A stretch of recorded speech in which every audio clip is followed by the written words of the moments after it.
Hello and welcome to online study. Hello and welcome to online study best plus. मैं हूं अमित शुक्ला। ठीक, अब हम लोग डिस्कस करेंगे आज के टॉपिक में साइमन कमीशन के बारे में, नेहरू रिपोर्ट के बारे में और 14 पॉइंट फार्मूला के बारे में और आरटीसी राउंड टेबल कॉन्फ्रेंस के बारे में। और अगर पॉसिबल रहा 20 मिनट के अंदर हम लोग सविनय अवज्ञा आंदोलन और गांधी इरविन पैक्ट, यानी हम 20 मिनट के अंदर ये 5 से 6 टॉपिक पढ़ेंगे और जितने क्वेश्चंस आए हैं सबको कवर करेंगे। बट ये वीडियो 20 मिनट से ज्यादा का ना बन पाए, अदरवाइज वो स्प्लिट हो जाता है, बहुत झंझट हो जाता है, मर्ज करो फिर उसको एडिट करो, इतना मेरे पास टाइम नहीं रहता। तो कोशिश करेंगे 20 मिनट के अंदर सारे टॉपिक। अगर नहीं कवर हो पाते तो इन दोनों को छोड़ देंगे, इनको सेपरेटली डिस्कस कर देंगे। टॉपिक शुरू करते हैं। साइमन कमीशन कब बना? 1927 में बना। भारत कब पहुंचा? 3 फरवरी 1928 को। कहां पहुंचा? भारत में बॉम्बे पहुंचा। कितने इसमें मेंबर थे? 7 मेंबर थे। इसका अध्यक्ष कौन था? सर जॉन साइमन था, इसीलिए उसको साइमन कमीशन बोलते हैं। इसको व्हाइट कमीशन भी बोलते हैं क्योंकि 7 के 7 मेंबर ब्रिटिश थे, इसमें एक भी इंडियन नहीं था। इसका पर्पस था, ये क्यों आया था, तो हमको ध्यान रखना है 1919 का जो मॉन्टेग्यू चेम्सफोर्ड रिफॉर्म आया था उसमें ये कहा गया था कि इसके प्रोग्रेस और इम्पैक्ट क्या रहा है इंडिया में, इसको एसेस करने के लिए हम 10 साल बाद कोई ना कोई कमीशन भेजेंगे। तो आइडियली इसको आना था 1929 में, बट ये 2 साल पहले 1927 में ही उस समय का जो भारत सचिव सेक्रेटरी ऑफ स्टेट होता है जॉन बिरकिनहेड, उसके सुपरविजन में साइमन कमीशन को बनाया गया। तो ध्यान रखना, अगर पूछा जाए कि किसके सुपरविजन में ये फ्रेम किया गया था, तो उस समय का भारत सचिव जॉन बिरकिनहेड की सुपरविजन में से फ्रेम किया गया था। इसका अध्यक्ष चूंकि सर जॉन साइमन होता है, जिसमें 7 मेंबर हैं, इसलिए इसको साइमन कमीशन कहा गया। इसको व्हाइट कमीशन इसलिए कहते हैं क्योंकि सारे के सारे व्हाइट लोग यानी ब्रिटिश लोग थे। इसमें एक भी भारतीय नहीं रखा गया था। तो उस समय का जो भारत का वायसराय था लॉर्ड इरविन के कहने पे ही एक भी इंडियन को शामिल नहीं किया गया था। तो ध्यान रखना है, जब हम लोग बात कर रहे हैं साइमन कमीशन की तो 3-4 पर्सनालिटी इंपॉर्टेंट है।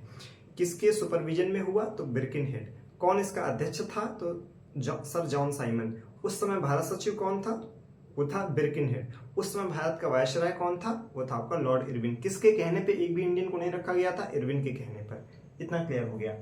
आया क्यों था ये हमने पर्पस देख लिया कि what is the progress and impact of the Montagu Chelmsford reform and what should be the way forward for the further constitutional development in India. Bharat में संवैधानिक विकास कैसा होना चाहिए और मॉन्टेग्यू चेम्सफोर्ड रिफॉर्म का असर कैसा रहा है, इन दो बातों को एसेस करने के लिए साइमन कमीशन का गठन 1927 में किया गया, जो 3 फरवरी 1928 को भारत के बंबई में पहुंचा, जहां साइमन गो बैक के नारे के साथ इसका विरोध किया गया। यही साइमन कमीशन का विरोध करते हुए लाहौर में लाला लाजपत राय के ऊपर लाठीचार्ज किया गया, जिसमें उनकी डेथ हो गई थी, है ना। ठीक, इतना हमने देख लिया। तो साइमन कमीशन बना कब? 1927 में। भारत कब पहुंचा? 1928 में। लेकिन इसने फाइनल रिपोर्ट कब सबमिट की अपनी? मई 1930 में इसने रिपोर्ट सबमिट कर दी।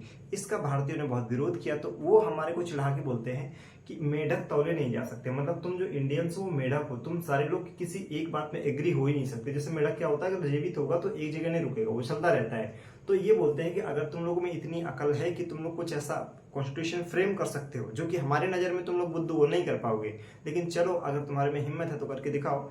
इस चैलेंज को इंडियन ने एक्सेप्ट किया और इसी साइमन कमीशन के जवाब में भारतीयों ने कहा हम खुद कॉन्स्टिट्यूशन फ्रेम करके देंगे कि हमारे लिए आइडियल कॉन्स्टिट्यूशन क्या होना चाहिए। तो उसी का जवाब होता है नेहरू रिपोर्ट। कब बनाई गई? 1928 में। इसके अध्यक्ष कौन बनाए गए?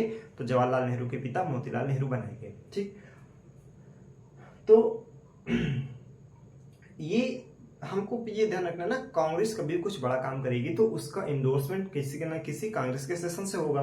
तो 1927 में मद्रास सेशन ऑफ कांग्रेस होता है, जिसके अध्यक्ष होता है अहमद अंसारी, जिसमें निर्णय किया जाता है कि हम लोग साइमन कमीशन का जवाब देंगे। और उसी जवाब के रूप में 1928 में नेहरू रिपोर्ट मोतीलाल नेहरू के लीडरशिप में बनाई गई। अब जब नेहरू रिपोर्ट के बारे में डिस्कस करने के बाद आया तो अगस्त 1920 में लखनऊ में ऑल पार्टी मीटिंग बुलाई गई, जिसमें नेहरू रिपोर्ट को खारिज कर दिया गया। और खारिज करने वालों में मोतीलाल नेहरू के बेटे स्वयं जवाहरलाल नेहरू शामिल है। किस बात को लेकर खारिज कर दिया गया? तो सारे प्रोविजन तो ठीक थे, लेकिन एक प्रोविजन बहुत पीछे ले जाने वाला था। वो प्रोविजन था डोमिनियन स्टेटस का, अधिराज्य की मांग। हमको ध्यान रखना है कि धीरे धीरे कांग्रेस में एक सहमति बनने लगी है और लाहौर सेशन के बाद तो ये सहमति बिल्कुल बनने लगी है कि अब हम लोगों को डोमिनियन स्टेटस नहीं चाहिए, मतलब हम एक प्रॉक्सी स्टेट के रूप में नहीं, हमको रियल इंडिपेंडेंस चाहिए, पूर्ण स्वराज चाहिए। तो अब हम लोग पूर्ण स्वराज की मांग कर रहे हैं, तो डोमिनियन स्टेटस मांगने का कोई मीनिंग नहीं है। इसी विषय को लेकर लखनऊ में अगस्त 1920 में जो ऑल पार्टी मीटिंग होती है उसमें नेहरू रिपोर्ट को खारिज कर दिया जाता है। लेकिन ये क्या है, ऑल पार्टी मीटिंग है, ये कांग्रेस का सेशन नहीं है। जब दिसंबर 1928 में कलकत्ता में सेशन होता है कांग्रेस का, है ना, तो वहां पर इसको वोटिंग के आधार पे परमिशन मिल जाती है। तो ध्यान रखना, नेहरू रिपोर्ट को ऑल पार्टी मीटिंग लखनऊ में अगस्त 1920 में भले खारिज किया गया हो, लेकिन जो कलकत्ता सेशन ऑफ कांग्रेस 1928 है उसमें उसको पारित कर दिया गया और फाइनली कहा गया कि भाई आपने अपनी रिपोर्ट के बारे में आप काम करें। और नेहरू रिपोर्ट ने यही काम करते हुए क्या किया, दिसंबर 1928 में ब्रिटिश गवर्नमेंट को अपनी रिपोर्ट सौंप दी कि ये रहा हमारा जवाब तुम्हारे मुंह पे तमाचा कि तुमने कहा था कि तुम लोग मेडअप हो, कॉन्स्टिट्यूशन फ्रेम नहीं कर सकते, सारे इंडियन एक पॉइंट पे एग्री नहीं हो सकते। उनके मुंह पे तमाचा मारते हुए नेहरू रिपोर्ट ने कहा कि इससे 1 साल के अंदर इंप्लीमेंट करके दिखाओ, अदरवाइज हम लोग सीडीएम शुरू कर देंगे, सविनय अवज्ञा आंदोलन या सिविल डिसओबीडिएंट मूवमेंट शुरू कर देंगे। लेकिन जिस तरीके से साइमन कमीशन से विरोध है नेहरू रिपोर्ट का, उसी तरीके से जिन्ना का अपना अलग ही खिचड़ी पक रहा है। जिन्ना क्या बोल रहा है, ना तो साइमन कमीशन ठीक है ना नेहरू रिपोर्ट ठीक है, ठीक क्या है वो हम बताते हैं। तो जिन्ना ने अपना एक फार्मूला दिया जिसको बोलते हैं 14 पॉइंट फार्मूला, वो उसने किसके विरोध में दिया था, नेहरू रिपोर्ट के विरोध में दिया था। तो ध्यान रखना है, ये जो 14 पॉइंट फार्मूला है इसने ना केवल साइमन कमीशन का विरोध किया बल्कि नेहरू रिपोर्ट का भी विरोध किया। अब क्या वो बातें हैं जो नेहरू रिपोर्ट और 14 पॉइंट फार्मूला को अलग बनाती हैं। तो यहाँ लिखा हमने नेहरू रिपोर्ट, यहाँ लिखा 14 पॉइंट फार्मूला। नेहरू रिपोर्ट कहता है कि ज्वाइंट इलेक्टोरेट होना चाहिए, संयुक्त निर्वाचन होना चाहिए, मतलब सीट भले रिजर्व हो जाए लेकिन अगर मुस्लिम को सीट रिजर्व है तो हिंदू मुस्लिम दोनों वोट दे। अगर मुस्लिम को, और सेपरेट इलेक्टोरेट क्या कहता है कि अगर सीट मुस्लिम को रिजर्व है तो वोट देने का अधिकार सिर्फ मुस्लिम्स को होना चाहिए। इससे तो हमारी राजनीति धर्म के आधार पर बट जाएगी। तो नेहरू रिपोर्ट यहाँ पर ठीक है कि हमको आपस में बंटना नहीं है, ये तो ब्रिटिश चाहते हैं, तो हमारे को ज्वाइंट इलेक्टोरेट करना चाहिए। जबकि 14 पॉइंट फार्मूला क्या मांग रहा है, जिन्ना क्या मांग रहा है, सेपरेट इलेक्टोरेट, पृथक निर्वाचन। ये क्या मांग रहे हैं, संयुक्त निर्वाचन। दूसरा, नेहरू रिपोर्ट कहती है कि जो मुस्लिम्स के लिए जो सीट रिजर्व होनी चाहिए सेंट्रल लेजिस्लेटिव असेंबली में, केंद्रीय विधानसभा में, वो टोटल सीट्स का 1/4 रिजर्व होना चाहिए। जबकि जिन्ना क्या मांग रहे हैं, 1/3 रिजर्व होना चाहिए। थर्ड डिफरेंस क्या है, ये नेहरू रिपोर्ट कहती है कि जो अवशिष्ट शक्तियां, मतलब वो शक्तियां जो किसी को नहीं दी गई, केंद्र और राज्य समवर्ती सूची किसी में नहीं है, उन पर कानून बनाने का अधिकार केंद्र का होना चाहिए। लेकिन मुस्लिम लीग कहती है कि यह अधिकार किसके पास रहना चाहिए, स्टेट यानी प्रोविंस के पास रहना चाहिए। वो इसलिए क्योंकि मुस्लिम लीग जानती थी कि वो इतनी बड़ी पार्टी नहीं है वो केंद्र में सत्ता में आ सके, उनका जो अस्तित्व है वो रीजनल लेवल पे ही है। इसलिए केंद्र को मजबूत करने के बजाय अगर हम प्रोविंस को मजबूत करेंगे तो हमारी सरकार बनाने की जो मतलब चांसेस है फ्यूचर में वो ज्यादा मजबूत हो जाएंगे। इसलिए मजबूत केंद्र मोहम्मद अली जिन्ना के इंटरेस्ट में नहीं है, क्योंकि वो एक प्रोविंस लेवल पे ही सरकार बना सकते हैं। ड्यू टू दीज डिफरेंसेस, है ना, 14 पॉइंट फार्मूला अलग जा रहा है, नेहरू रिपोर्ट अलग जा रहा है। बहरहाल 14 पॉइंट फार्मूला के अकॉर्डिंग जिन्ना ने अपनी रिपोर्ट तैयार की और इन्होंने मार्च 1929 को अपनी रिपोर्ट ब्रिटिश को सौंप दी कि ये लो हमारी रिपोर्ट। तो ध्यान रखना है, सबसे पहले बना कौन था, साइमन कमीशन। लेकिन इसकी रिपोर्ट कब आ रही है, मई 1930 में। इसके जवाब में कौन बना है, नेहरू रिपोर्ट 1928 में। लेकिन इसकी रिपोर्ट कब आ जा रही है, दिसंबर 1928। इसके जवाब में कौन बना है, 14 पॉइंट फार्मूला ऑफ जिन्ना, और इसकी रिपोर्ट कब आ जा रही है, मार्च 1929। यानी नेहरू रिपोर्ट ब्रिटिश को सबमिट की गई दिसंबर 1928 को, जिन्ना की जो 14 पॉइंट फार्मूला रिपोर्ट है वो सबमिट की गई मार्च 1929 को, और जो साइमन कमीशन की फाइनल रिपोर्ट है वो आई मई 1930 में। यानी 1930 तक ये तीनों की रिपोर्ट आ चुकी है। तो इन तीनों के रिपोर्ट्स को बेस बनाकर भारत में फर्दर कॉन्स्टिट्यूशनल रिफॉर्म कैसा होना चाहिए उसके लिए लंदन में मीटिंग ऑर्गेनाइज की गई। उन्हीं को हम लोग गोलमेज सम्मेलन या राउंड टेबल कॉन्फ्रेंस कहते हैं। राउंड टेबल इसलिए क्योंकि उसमें कुछ ऐसा फिक्स नहीं होता कि यहाँ पर बॉस बैठा है, सभी लोग बराबरी के दर्जे में बात करेंगे, इसीलिए मेज को कैसा रखा गया, गोल रखा गया, गोलमेज सम्मेलन। तो 3 गोलमेज सम्मेलन हुए हैं, फर्स्ट, सेकेंड, थर्ड। तो पहला हुआ है नवंबर 1930 से जनवरी 1931 तक। क्या कांग्रेस ने इसमें पार्टिसिपेट किया था, नहीं, इंडियन नेशनल कांग्रेस ने पार्टिसिपेट नहीं किया था। क्यों, उस समय भारत में सीडीएम यानी सिविल डिसओबीडिएंट मूवमेंट 1930 का भारत में चल रहा था, तो इसलिए कांग्रेस ने इसमें पार्टिसिपेट नहीं किया था। लेकिन बिना कांग्रेस के अगर भारत के बारे में कोई बात हो रही थी उस समय, ये कुछ ऐसे ही हुआ जैसे रामलीला में भगवान राम का ही कैरेक्टर ना हो। बिना राम की रामलीला का जैसे कोई अर्थ नहीं होता, वैसे ही उस समय भारत के बारे में कोई भी बात बिना कांग्रेस के करना ऐसे ही हुआ जैसे राम के बिना रामलीला। तो ये लोग बहुत ही डेस्परेट हैं कि यार किस तरीके से कांग्रेस को एग्री किया जाए। तो कांग्रेस को एग्री करना है तो किसको एग्री करो, गांधी जी को एग्री करो। गांधी जी उस समय रॉक स्टार थे।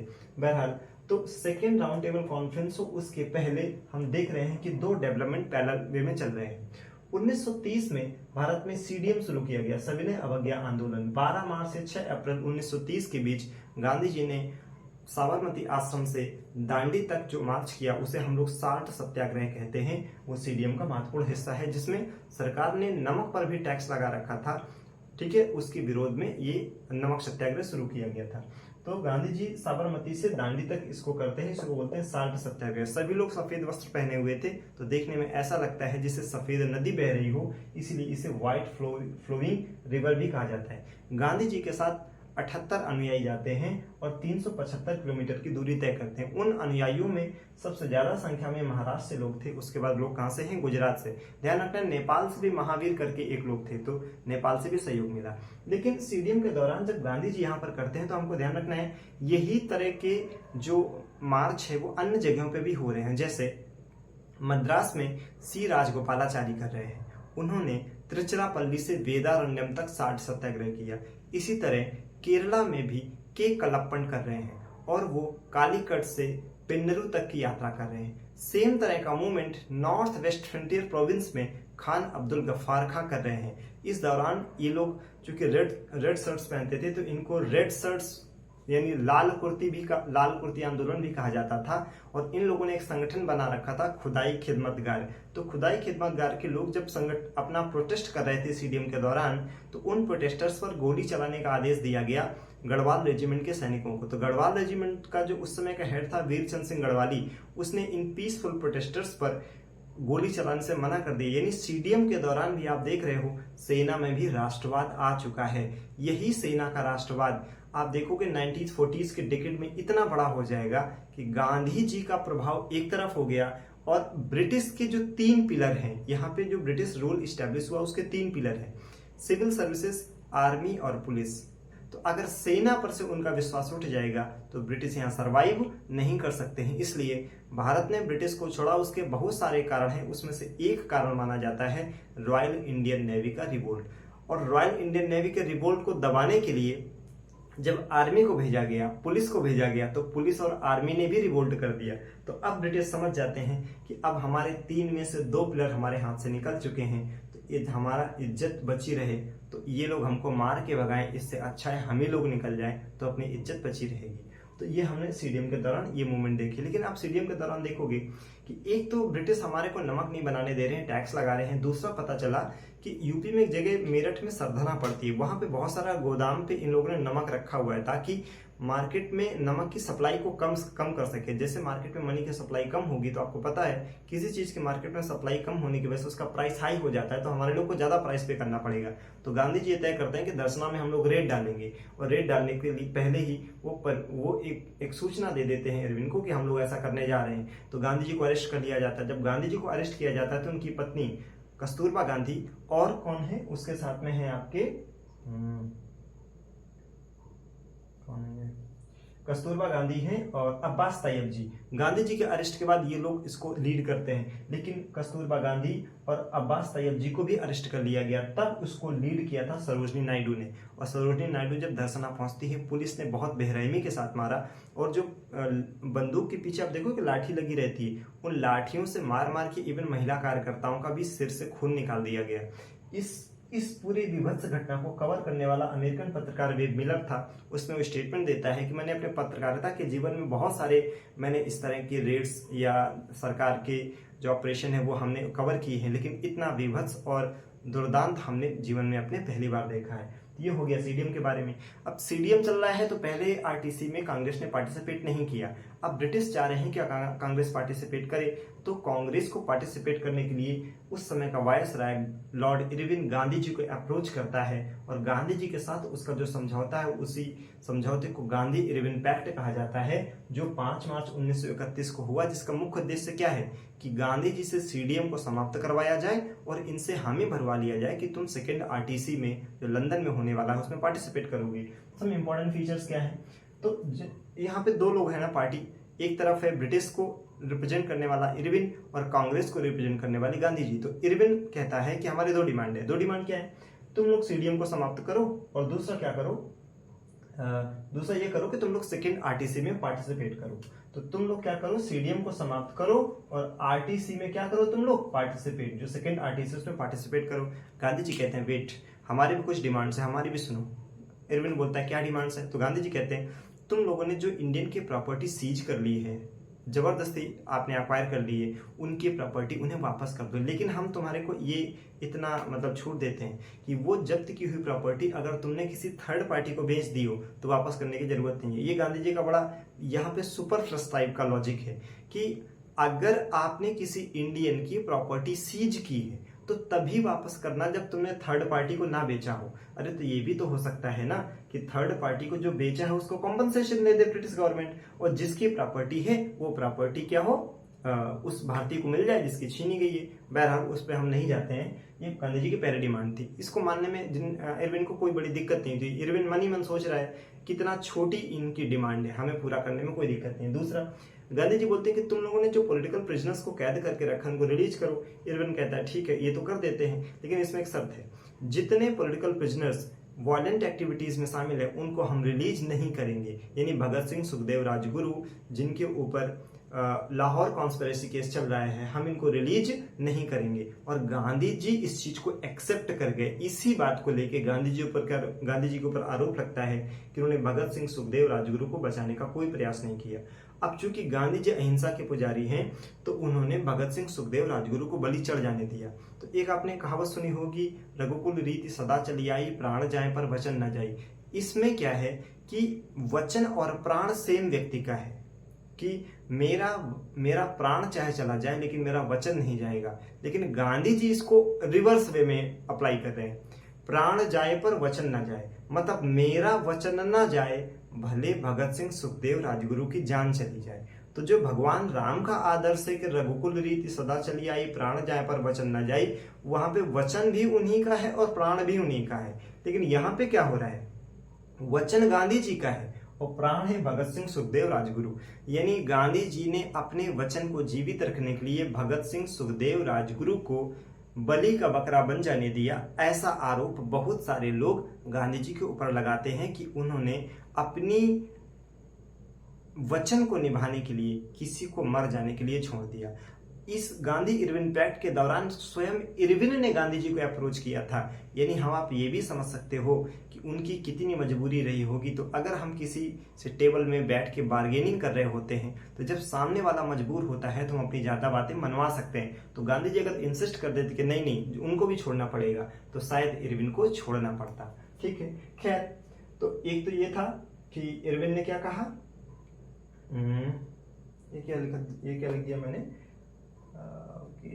हाँ, जो वायलेंट प्रोटेस्टर्स हैं उनको हम रिलीज नहीं करेंगे, यानी भगत सिंह, सुखदेव, राजगुरु को रिलीज नहीं करेंगे। और परिणाम स्वरूप 23 मार्च 1931 को इन तीनों लोगों को फांसी पे चढ़ा दिया गया, जिसे हम लोग शहीद दिवस के रूप में मनाते हैं।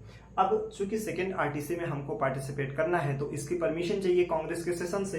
तो 1931 में कराची सेशन ऑफ कांग्रेस हुआ जिसके अध्यक्ष सरदार पटेल थे, जिसमें कहा गया कि ठीक है आप जाइए। और गांधी जी SS राजपूताना शिप से सेकेंड आरटीसी में पार्टिसिपेट करने के लिए कहाँ जाते हैं, लंदन जाते हैं। ठीक, अब जब गांधी जी लंदन जाते हैं तो वहां पे BR अम्बेडकर भी गए हुए थे।